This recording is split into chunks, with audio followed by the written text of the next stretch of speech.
Hello and welcome to One Cool Thing, PC Mag's daily show where we show you one cool thing which we are testing out here in the PC Mag Labs. I am Sasha Segan, this is Jim Fisher. If you are watching us live on Facebook, then please comment, ask questions. Jim knows all about cameras and drones.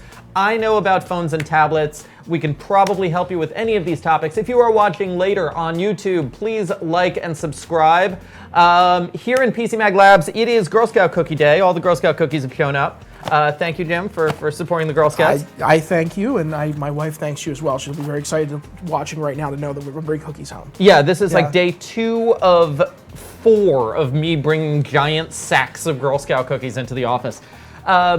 Meanwhile, we have a cool thing that is just as tasty as a Thin Mint, and that is very tasty indeed. That is the Sony Cyber-shot DSC-RX10 IV, which is, you were saying, the ultimate travel camera. Pretty much. I mean, it's got a 24 to 600 millimeter zoom lens married permanently to a 1-inch image sensor, 20 megapixel resolution, super clean images through ISO 800, very usable images through 3200, shooting JPEG, and if you're shooting RAW, 6400 and 12,800 are definitely usable.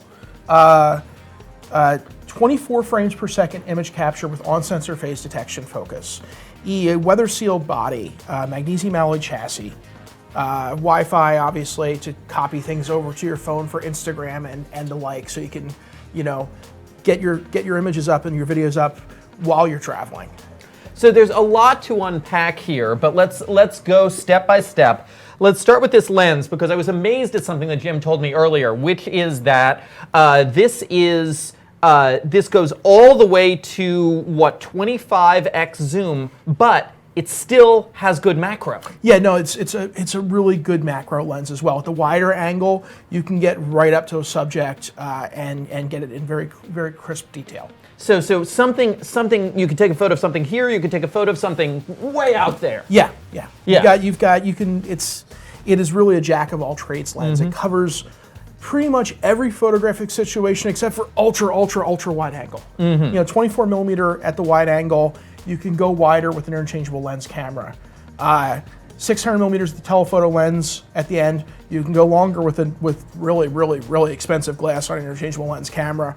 However, getting one lens to do it all requires that smaller sensor size and integrated design, because as you can see, this thing really collapses into the body. Oh, it powered down there, auto sleep. It really collapses into the body and then zooms out all the way when you're at 600 mil. Okay, so and just getting the price is a $1,700 camera, right? This is a $1,700 camera, so this is as much as you would pay for a high-end APS-C DSLR or a mid-range APS-C DSLR with a couple good lenses. Okay. So so the incredible lens is one aspect of what makes this camera impressive, but the other aspects have to do with speed and the ability. I mean, let's start with you can capture, you said 24 frames per second in RAW. Yes, and that's an upgrade from the previous version, the RX10 III, which still sells, still is available for sale for $300 less, and is actually our editor's choice because it's more than enough camera for most people. Yeah. But if you're in that like 1% that needs everything, this is the one. I just lost my thought. So 24 frames per second RAW versus the RX10 III, which shoots 8 frames per second in RAW mode and 14 frames per second in JPEG mode. Okay, and then now that is 24 high quality 20 megapixel stills per second versus the video mode, which is also extremely impressive in terms of its speed. Yeah, you've got normal video, you've got 4K at 24, 30 frames per second at 100 megabits per second compression rate. 1080p you can crank all the way up to 120 and do you know what, let me double confirm that, because I was shooting with another Sony camera at the same time, and I don't want to misspeak on that. Let me double check the HD here, because I might be mixing that up in my brain with something else. Nope, 120. I'm right. Okay. Sorry, just didn't want to give out bad information there. But then you move the mode dial on the top over to HFR mode, which stands for high frame rate, and that will shoot at 240, 480, or 960 frames, and you can save that file out at 30 or 24, 30, or 60 frames to vary the amount of the slow motion effect.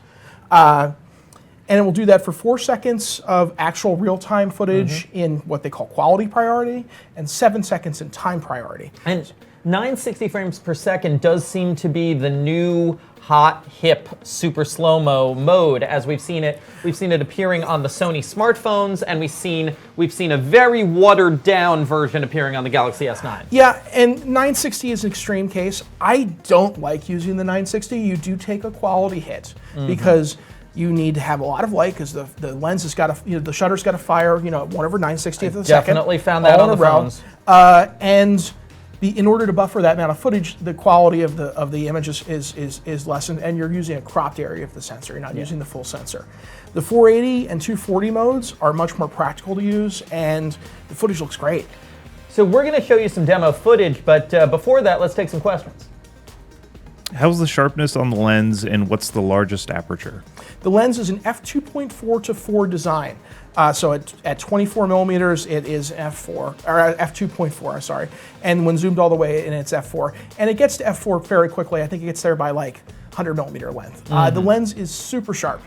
Imatest showed us strong resolution from center to edge, from about 24 millimeter to 400 millimeter shooting wide open. There's some edge softness at 500 millimeter and 600 millimeter, but at that point, not a big deal.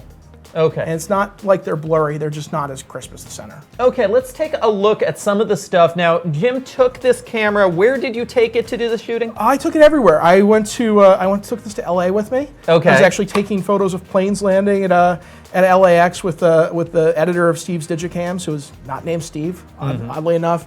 And Was then it started by somebody named Steve? Yeah. Okay, Yeah, it's like a non-tech. Now it's Michael, so it's Yeah. it's changed over, but they didn't change the name. And then I was home for a few days, and I was back out in Las Vegas with Sony on an excursion for the A7 III. But I also had this with me, so I was able to shoot a lot of the things I shot with the A7 III with this camera as well. Great, let's take a look. I'm gonna scroll down here, and we can kick into. We can kick into one of the videos. I was also in Sonoma with it, actually. Now I'm looking at the pictures. Yeah, Have you been in the office at all this month? A couple times. Okay, where's the videos? It's all the way to the bottom. You gotta keep Okay. going. It's a 4,000 word review or something absurd. Hey, So- Kim Fisher camera reviews. Okay. There we go. There we go. Let's play this slow-mo 480, right? 480 frames per second. Let's skip ahead to something more interesting than my friend dancing there. Yeah, he's a little. Oh, okay. This is at a Sony studio shoot. This is at 240, I believe. I was keeping it cranked to 240 for most of the time. If you go ahead a little bit more in the video, let's get that helicopter. So I really like that because it's at 600 millimeter. Yeah, there we go. And it's one of the advantages of the phase detection and autofocus for full screen, Sasha. One of the advantages of the phase detection autofocus for the high frame rate mode, you can see the exhaust coming out of the chopper too, is that the autofocus for HFR is better on this camera than it is on the RX10 III. With the RX10 III, you have to buffer the HFR before you shoot it, and it doesn't autofocus during that, but this one seemed to acquire the focus more quickly when you're doing that buffering process. Let me get back here. And the other thing to know about the high frame rate video is that it does have to render out in real time. So if you have 45 seconds of slow motion video as your finished movie, you'll have to wait for 45 seconds for the camera to write that out. And that is kind of a downer, especially if you are trying to get a bunch of slow motion in a row.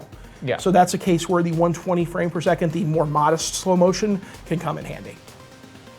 Okay, so let's pop out of this. Any other videos or any other images that we should spotlight here? You know, I really like the first image in the review, all the way at the top, because I'm going to make you do that, which is it's an aerial I shot from one of those helicopters, and I kind of did a black and white look with it. It's the desert in between Las Vegas and the Grand Canyon in Arizona, and I just kind of like the way it looks in black and white there. It's almost like an alien landscape. And now I notice you have this right above this image, and this is something that people frequently ask on our One Cool Things About Cameras. It is weather sealed. Yes. Yeah, this is a magnesium alloy chassis. All the RX10 models have been very well built. So just like a high-end SLR as far as build quality goes, and it is dust and moisture resistant. So you can't submerge it, but if you're out in a downpour with it, and I have been out, not with this particular RX10, but I think with the RX10 II or the original RX10, I've shot with it in very heavy rain, and it has performed like a champ. Any more questions out there? So the bottom line is really that you would buy this for the speed? Like Over the RX10 RX10 III, yeah, the speed is the reason to buy this. It's like they said, if you're shooting sports, fast-moving action, wildlife, you've got the reach for it, and now you've got 24 frames per second raw. And with focus, that will get, I'm not going to say every one of those frames in focus because you're going to miss a few, but most of them.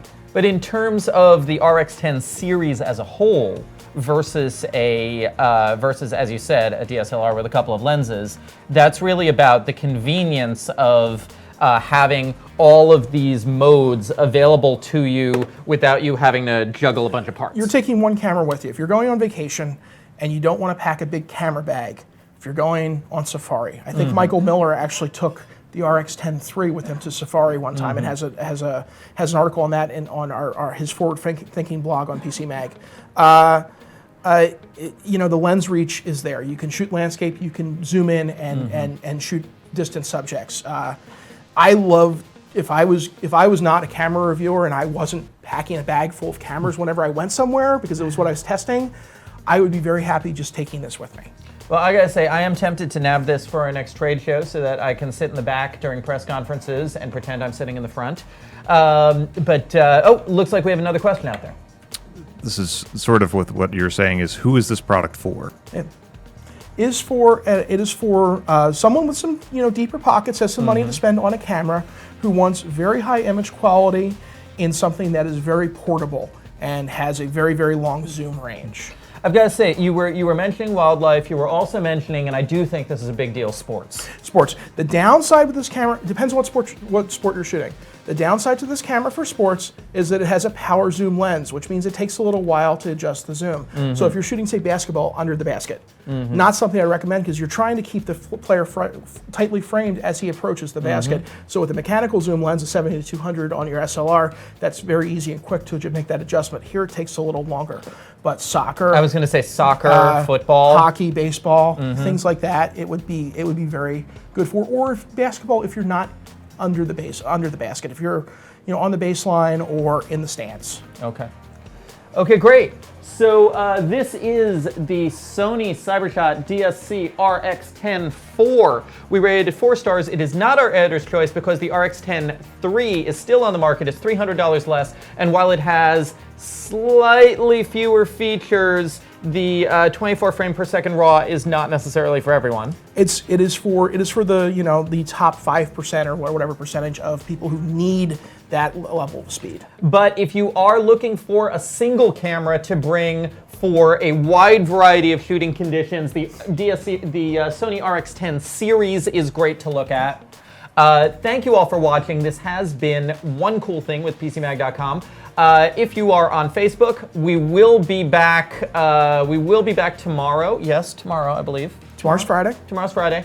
We will be back tomorrow at 10 a.m. Eastern. If you're on YouTube, please like and subscribe and check back on PCMag's channel every day for a new One Cool Thing.